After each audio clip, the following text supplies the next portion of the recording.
ابو باہر وقار انکل آئے ہیں، آپ کو بلا رہے ہیں۔ اوہو، جاؤ اسے جا کے بول دو میں گھر پر نہیں ہوں۔ پر ابو آپ تو گھر پر ہی ہیں۔ انکل، ابو بول رہے ہیں کہ وہ گھر پر نہیں ہیں، آپ کسی اور دن آ جائیں۔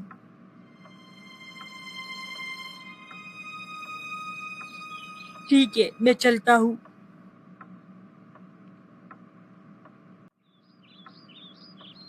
یوسف بھی حد کرتا ہے۔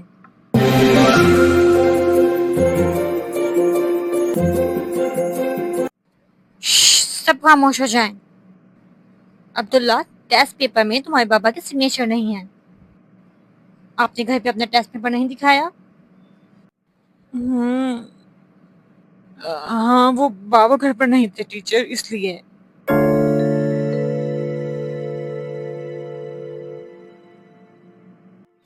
عبداللہ، یہ عبداللہ کدھر ہے؟ دکھائی نہیں دے رہا۔ کیا ہوا؟ آج عبداللہ کا کیوں پوچھ رہے ہو آتے ساتھ؟ اب تک ٹیسٹ پیپر نہیں دکھایا، اور تو اور اسکول میں جھوٹ بول کے آیا ہے کہ میں گھر پر نہیں تھا۔ تو اس میں غلط کیا ہے؟ تم نے ہی تو سکھایا ہے اس کو یہ۔ میں نے؟ یاد نہیں؟ کل ایک ضرورت مند تمہارے گھر پر آیا مدد کے لیے، اور تم نے کیا کیا؟ بچے سے جھوٹ بلوایا۔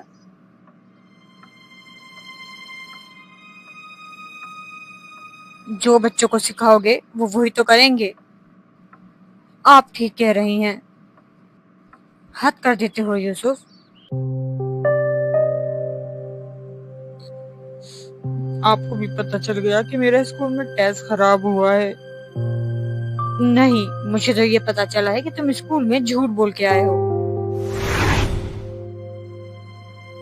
جھوٹ بولنے والے اللہ اور اس کے رسول کو بالکل نہیں پسند۔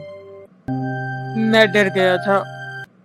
اچھا چلو چھوڑو، میں تمہیں ایک واقعہ سناتی ہوں، ایک بزرگ کا۔ جب وہ چھوٹے تھے تو ان کی والدہ نے انہیں علم حاصل کرنے کے لیے بغداد بھیجا۔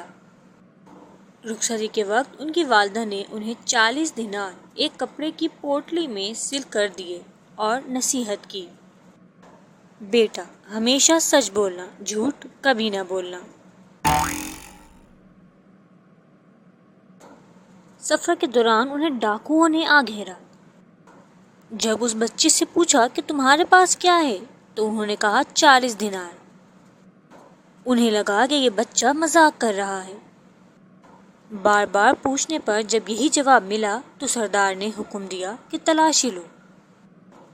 تلاشی لی گئی تو سچ میں اس بچے کے پاس 40 دینار ایک پوٹلی میں سلے ہوئے ملے۔ اس سردار نے کہا کہ اگر تم ہمیں نہ بتاتے تو ہمیں پتہ ہی نہیں چلتا، تم نے جھوٹ کیوں نہیں بولا؟ اس بچے نے کہا کہ میں نے اپنی ماں سے وعدہ کیا ہے کہ میں جھوٹ نہیں بولوں گا۔ اس طرح اس ڈاکو کو بھی نصیحت ملی اور اس نے توبہ کی۔ اس وقت تو وہ جھوٹ بول سکتے تھے نا دادی، اپنا مال بچانے کے لیے۔ مال دولت تو دوبارہ واپس آ سکتا ہے، پر ایک جھوٹے انسان پہ بھروسہ کرنا بہت ہی مشکل ہے۔ ہمیں ہر حال میں سچ بولنا چاہیے، چاہے کتنی ہی بڑی مصیبت کیوں نہ ہو سر پر۔ میں توبہ کرتا ہوں دادی، آئندہ سے سچ ہی بولوں گا۔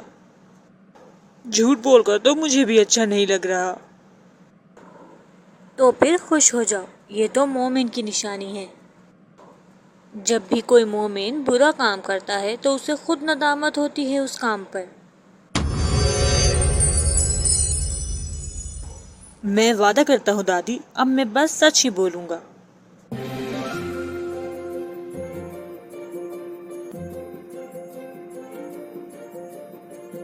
Like, comment, and subscribe.